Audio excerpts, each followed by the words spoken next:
an honor to be giving a TED talk and I'm not even 18.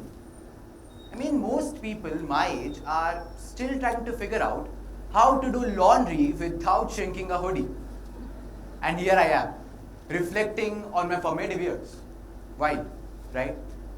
Don't worry. This isn't going to be a deep dive into philosophy.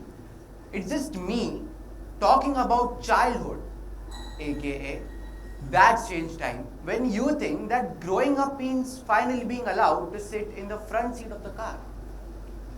Well, my childhood was shaped by the ultimate dream team, my parents and grandparents.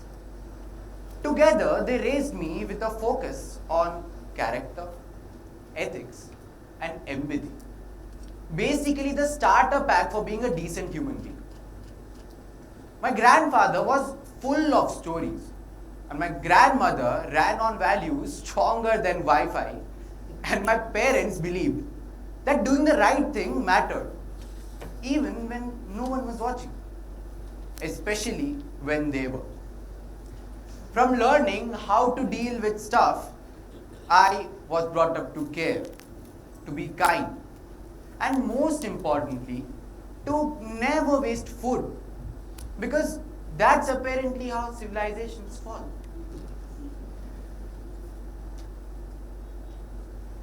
Now, not all of my childhood was as smooth. I faced a challenge early on, one that most kids don't expect until their late 30s.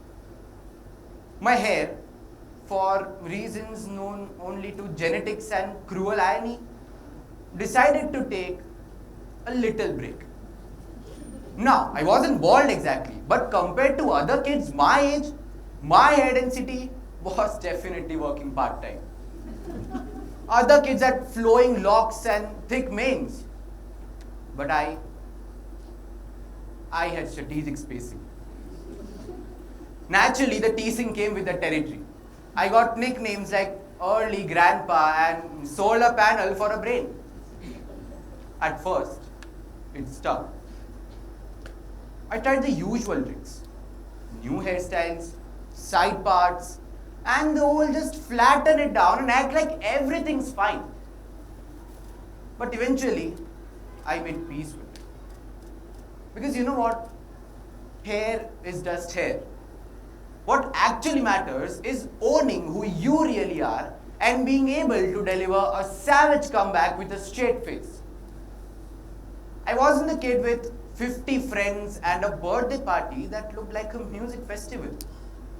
I had a small group of very close friends. You know, the kind of people who knew your weirdest habits but still wanted to hang out with you. We weren't cool, but we had commitment. We built pillow forts, exchanged the same inside jokes for years, and once spent 3 hours on arguing whether aliens would love pizza. Well, those friends taught me that loyalty, honesty, and the ability to survive group video game meltdowns are what actually matter.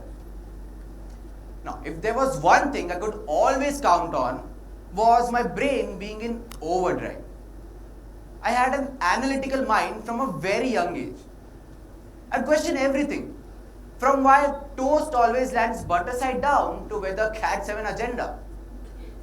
And paired with that, I had a dry sense of humor that made all my observations just a little sharper.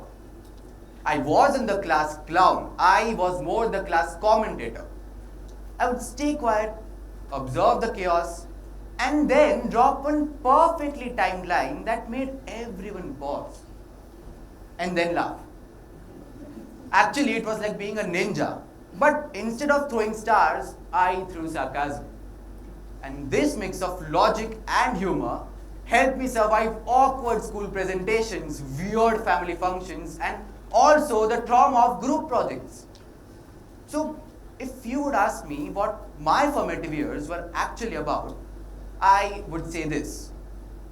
They were about growing into someone who could laugh at life, learn from the little things, and rock a slightly exposed scalp with style. Childhood isn't about being perfect.